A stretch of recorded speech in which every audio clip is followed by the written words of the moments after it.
This is a case of fatal attraction. It's a case of obsession. We felt like it was serious. I felt like, I loved her, and I believed that she loved me. She spent a lot of time letting me know that she did. I would have done a lot of things different. Yes, I do, but I finally, maybe within the last year, stopped beating myself up because I can't do anything about what happened.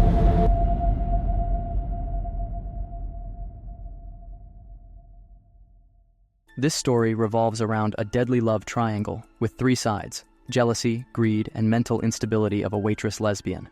However, things took a sinister turn as manipulation set in and passion kept aside, which led to one of the greatest crimes ever heard of.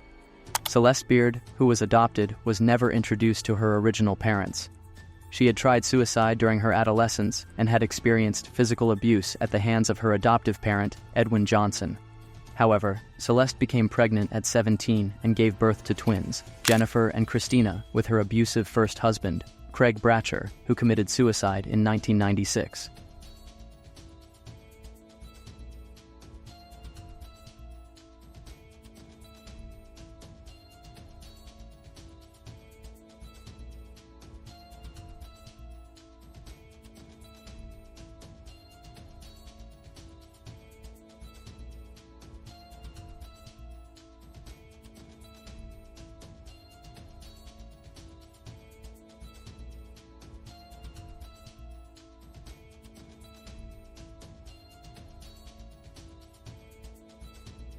Steve Beard was brought up in a low-income Dallas home and had aspirations of becoming a doctor until World War II interfered and forced him to sign up in the Navy.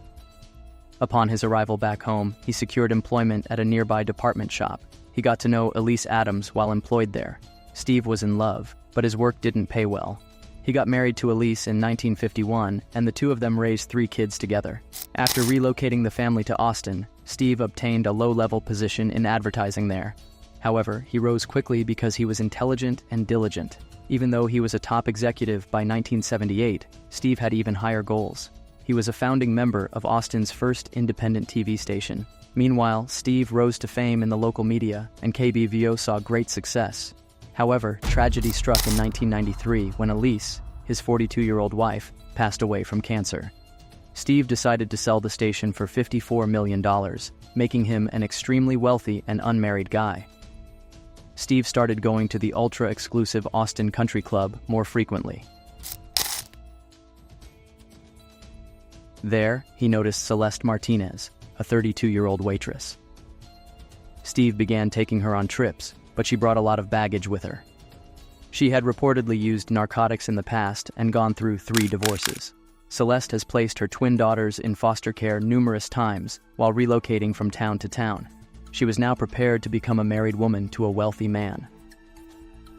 Celeste Martinez and Steve Beard tied the knot on February 18, 1995. He was 70 years old, while she was 32. Steve offered Celeste a $500,000 cash gift per their prenuptial agreement, and she would get another $500,000 if they remained married for 3 years. Now, that was a tempting offer, but Celeste had other things up her sleeves, and she made the most unthinkable decision ever.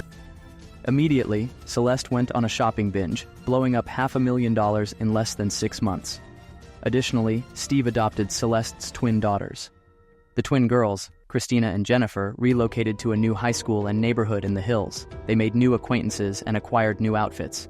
They had rarely lived with their mother when they were younger, so this was the first time they were living with her in a stable household, since Steve truly loved them and they saw him as their father. Celeste, however, likely believed she had won a lottery prize that included a stunning home, membership in the country club, and an abundance of spending money. For most women, it might have been sufficient, but not for Celeste. Celeste Wildside reappears on the scene 3 years after being married. She started living a covert life and going out to parties with a variety of guys, including Jimmy Martinez, her ex-husband. Together, Celeste and Jimmy throw an 18th birthday celebration for her twin children, but Steve is not invited. Celeste soon started adding Everclear strong-grain alcohol spikes to Steve's drinks. Additionally, she adds sleeping medications to his food so she can go out and party at night. It was very difficult to see what Celeste was doing to him. I just wish I would have stood up a lot sooner. Eventually, Steve threw Celeste out of his home and threatened to file for divorce after discovering that she had racked up $300,000 in entertainment and shopping costs. She wanted to be a multi-millionaire, not just a millionaire, but he had already given her everything as promised, so when they split, she would receive nothing. This, however, got Celeste thinking, and she was determined not to let her chances of winning a fortune disappear. She used all her charm to write a letter to Steve. When you called this morning asking if we should just get divorced, it completely took me by surprise. I value everything that you have done for all of us. I love you with all of my heart. Celeste ups the ante because, regrettably, the letter didn't work as Steve started to prepare for a divorce. But in front of Christina, her daughter, she made a death threat while holding a non-loaded gun to her head. Apparently, Celeste's deception was successful this time. Steve admitted Celeste to a mental health facility in the early spring of 1999. Timber Lawn was an upscale facility, costing $1,200 per day and was only accessible to the rich. While in there, Celeste met Tracy Tarleton, a lady who forever changed her life, a few days after arriving. Tracy Tarleton has bipolar disorder and has spent years coming and going from psychiatric hospitals. Tracy Tarleton is bipolar and has been in and out of psychiatric wards for years.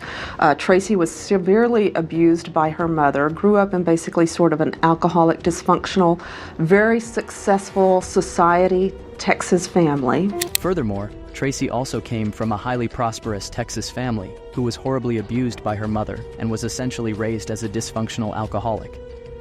Tracy worked as an Austin bookstore manager while attending the University of Texas. Despite their apparent lack of compatibility, Tracy was enthralled with Celeste right away. Tracy, who has likely been yearning for love since she was 10 years old, has at last discovered someone she believes to be her true love. A connection starts to form between the two unstable women. They were discharged from Timberlawn after a month, but they continued to visit each other. Celeste went back to the Toro Canyon Beards' home. Steve initially agreed to Tracy becoming his wife's new friend, but the twins and their friends knew that Tracy and Celeste were having an extramarital affair. Obviously, the two ladies spend every day together, and Tracy's infatuation with Celeste appears to be intensifying. The air at Toro Canyon was becoming toxic. Celeste informed Tracy that Steve was mistreating her to deepen their relationship. Steve attempted to discourage the relationship as he grew more worried about it, but Celeste disregarded him. Celeste invited Tracy to the twins' high school graduation ceremony. Jimmy Martinez's house hosted a graduation celebration later that evening, but Steve was not invited once more. Apparently, during the party, Jimmy and Celeste had to send Tracy home due to her intoxication because she was getting too attached sexually to Celeste. But Celeste, Tracy, and Steve's story was a disaster waiting to happen.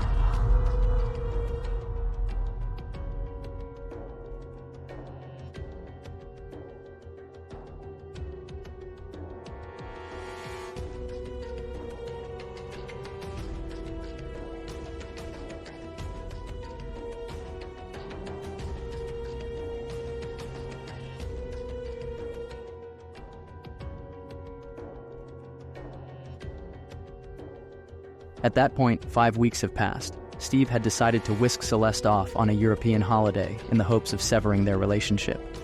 Jennifer was out with her friends, while Steve, Celeste, and Christina were at home packing. Nevertheless, about 3 in the morning, someone broke in through the 3,900 Toro Canyon Road garden, past the swimming area, and headed towards the house. After moving across the patio, the intruder unlocked the sliding glass door and went inside Steve's bedroom. Then the trespasser shot Steve with a shotgun. Christina stayed behind to inform her sister of the news, while Steve Beard was taken to the hospital in an ambulance. The culprit who had shot Steve Beard had made a mistake, as the police quickly found out, because a critical piece of evidence had been left behind, but the invader had long since vanished. Texas TV tycoon Steve Beard was in the hospital after a life of hard work that had finally paid off in his golden years. He had been wounded in the stomach by a shotgun. Detectives questioned Celeste and her children at the hospital while they are checked for gunpowder on their hands. When questioned, the only name they could come up with was Tracy Tarleton, as they suspected she was infatuated with Celeste. Tracy Tarleton, Celeste's lover, was now a target for the police while the family fought to aid Steve's recovery. However, to question Tracy, they went to her home. When asked if she had a shotgun, she said that she did. When the detective asked to view it, she gave it some thought and then answered, "Okay." Tracy's skeet shooting gun is tested by the police, who also compare it to a shotgun shell discovered at the crime scene. Tracy Tarleton was taken into custody 6 days after attempting to kill Steve Beard. In Austin, the story made the main page. Meanwhile, Celeste's husband, Steve Beard, was in the hospital with a large hole in his stomach, so you would think that she would have been upset that her friend had been arrested by the police for attempting to kill him. But what does Celeste do? She went all shopping. Steve insisted that he still loved his wife despite everything, and he even amended his will to give her a larger part. Unfortunately, this would be his last present to Celeste. Following 4 months of recovery, Steve Beard's condition takes a turn for the worse. He passed away on January 22, 2000, due to a lung infection. Steve had a net worth of over $10 million at the time of his passing. Celeste is reportedly going to get assets and property worth a whopping $6.5 million. Whatever is left will be divided among Steve's 5 children. However, Steve Beard was buried next to his first wife. Now, one would think Celeste would mourn her husband, but she is even more alarmed when the bank places a hold on her inheritance. Due to financial constraints, Celeste devised a plan to put her girls to work. Meanwhile, she had clothes that she never wore, some of which were 2 or 4 years old, but she made Jennifer and her boyfriend load up one of the cars with them and return them because she wanted money. When they refused to give it to her, they gave her a 25 grand store credit instead. On the other hand, Celeste had been manipulating her daughters and her late husband, but now she was going to have a taste of her own medicine. Her money was running out and her appearance was deteriorating. Steve Beard had died, and Tracy Tarleton had been released on bail after being charged with shooting him, but the police were not satisfied. They had suspicions Celeste had something to do with her husband's shooting. Celeste was growing anxious since the cops were after her and her money was running low. She went utterly insane when she heard a news broadcast that accused her of being involved in the murder. Celeste eventually recognized how unhinged she was when she checked herself back into therapy. Celeste contacted Christina to come take her home after a few weeks at Timber Lawn, but Christina was afraid and wouldn't go. She was being very mean to me, telling me if I don't come get her, I'm gonna regret it. However, Jennifer, the sister of Christina, agreed to pick Celeste up and brought her boyfriend Chris along. The twins witnessed their mother's darkest side before nightfall, and nothing was the same after that. Christina, however, was back at the house when Celeste called, and she secretly recorded the conversation on her answering machine.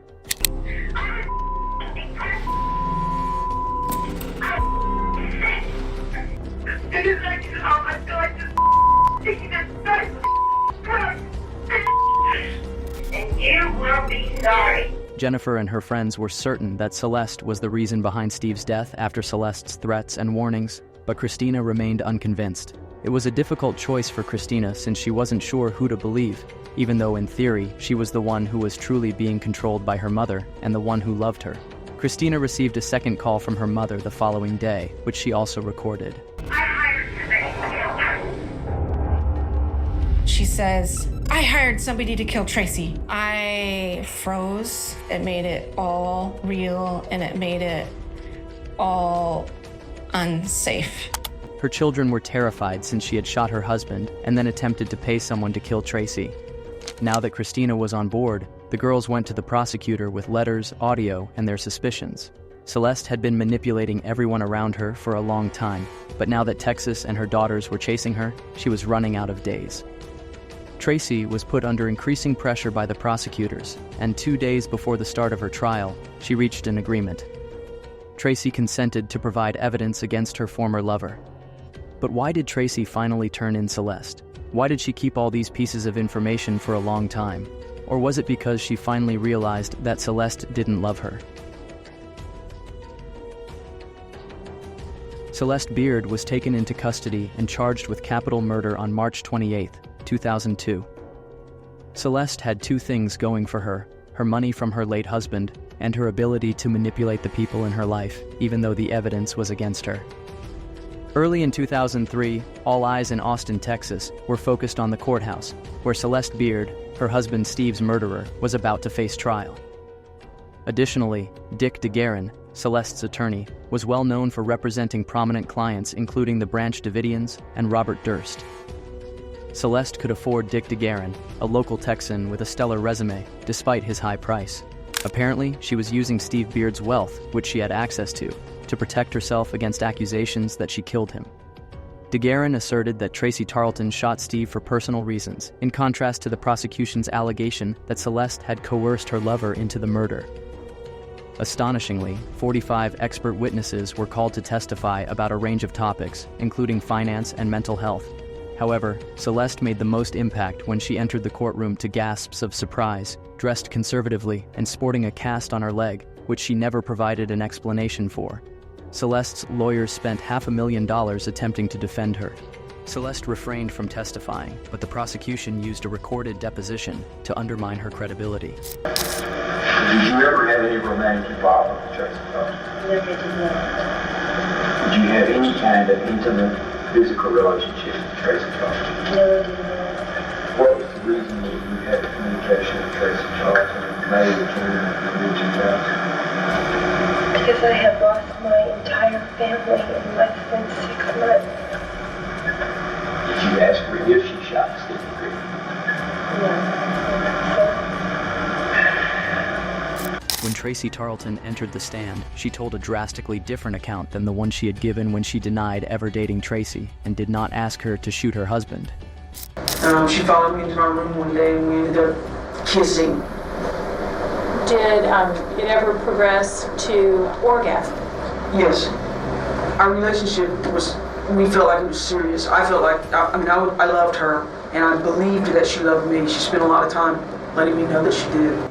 He drank vodka, but she would pour out the vodka and pour in Everclear. She also would crush up sleeping pills and put them in his drinks. She said that, sooner or later, he's going to kill him.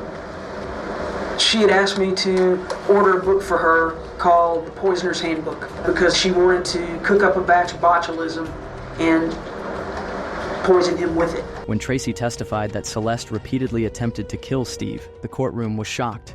Tracy claims that Celeste told her to order The Poisoner's Handbook so she could make a batch of botulism and use it to poison him.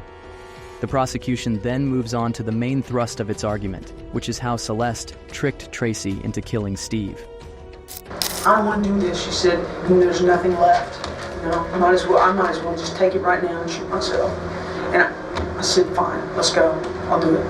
I thought about her and all of the torment and terror that I thought she'd been experiencing all these months. And so by the time I got to the bedroom, I couldn't stop and I couldn't look and I couldn't do anything but... The trial did not inspire the majesty of the law in the eyes of most observers, despite the seriousness of the allegations and the carnival-like atmosphere that permeates it, with roughly 500 exhibits, hundreds of objections, and over 100 witnesses. Additionally, Celeste's lawyer continued his defense by accusing Celeste's daughters of being gold diggers. How can they think that 19-year-old kids could even cook up a scheme like that? Was it because of the huge amount of money Celeste paid her attorney? But the recording Christina had recorded of her mother's deadly outburst was then played by the prosecution. The twins stood to benefit financially from Celeste's conviction. Almost all of the evidence was circumstantial, and Tracy wasn't the ideal witness because they believed she was involved in illicit drugs. It was obvious that the prosecution was not going to get their hoped-for clincher. Following a 4-week trial and 23 hours of discussion, the jury returned a verdict in the Celeste Beard murder trial. Celeste Beard received 2 consecutive sentences of 40 years in jail, along with a fine of $10,000. When she turns 80 years old on April 1, 2042, she will be eligible for release. As of 2019, Celeste was imprisoned at the Texas Department of Criminal Justice's Lane Murray unit in Gatesville, having maintained her innocence for 19 years. Tracy Tarleton, who testified against Celeste in exchange for a 10-year sentence reduction, was freed on parole in August 2011 and now resides in San Antonio. Celeste didn't pursue anything beyond money gain. She didn't pursue personal growth or gain from the heart or soul. The twins, meanwhile, insisted that the case was never about money, but rather about justice and closing a terrifying chapter in their lives. In Texas, the victims' family members were permitted to speak to the guilty individual following the verdict. Christina stood up and gave her mother a direct look. I never do to you, except love you. And this is how you treated us, like trash. He let you into his home, loved you, honored, obeyed you, and you violated him and murdered him. You are guilty. Shame on you. Do you think the daughters of Celeste Beard were wrong to testify against their mother? Celeste has not forgiven her daughters, and she will be 80 years old when she is eligible for release. She continues to deny any involvement in Steve's death. Celeste now placed one last frantic offer for Steve's money.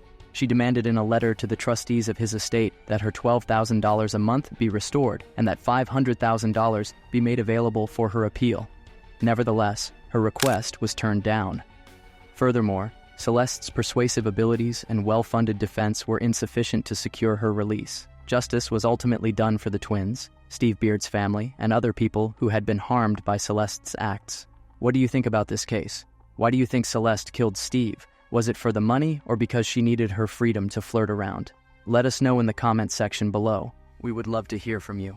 Don't forget to check out any of our videos displayed on your screen with just a click. See you in our next video.